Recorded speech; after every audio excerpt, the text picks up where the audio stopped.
Thank you so much. It's good to be here.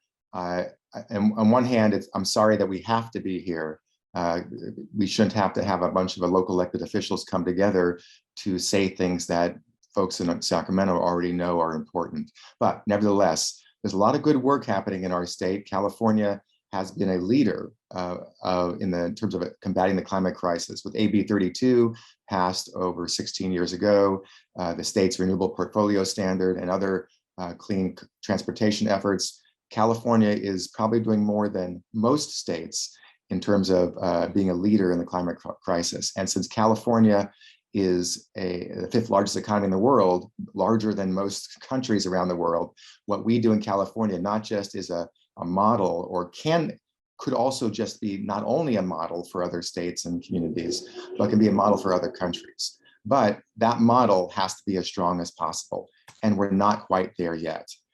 With fossil fuels being the dominant source of heat trapping greenhouse gas emissions in our state, in our country, in the world, that continue to drive the climate crisis, local elected officials from across California are saying that we must accelerate our transition to a clean energy economy and become essentially energy independent and be a true leader in combating the climate crisis. Again, we could build on the good work that our state has done, but we have to do that. We can't just rest on our laurels and say, well, we're doing enough and that's it.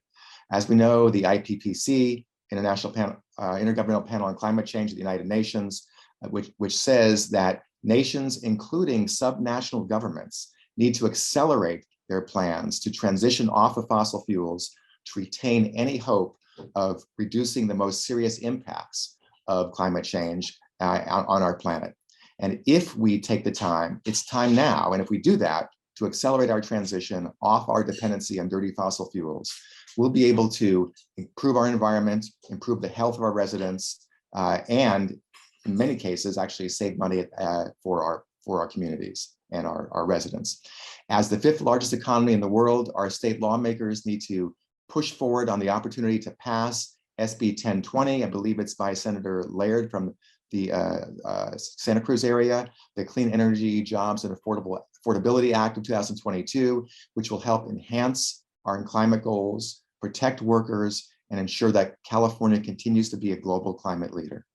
To take immediate action, we are asking elected officials from up and down the state are urging our good Governor Gavin Newsom to stop issuing any new permits for fossil fuel development and urge the passage and then sign SB 1020 when it gets to his desk.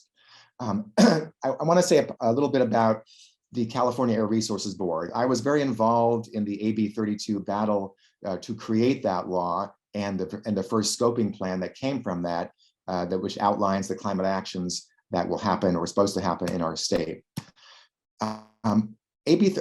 CARB, the California Air Resources Board, was given broad decision-making authority under AB 32 in order to minimize the political pressures in the climate scoping plan decision-making process so we can adopt and implement strong climate actions.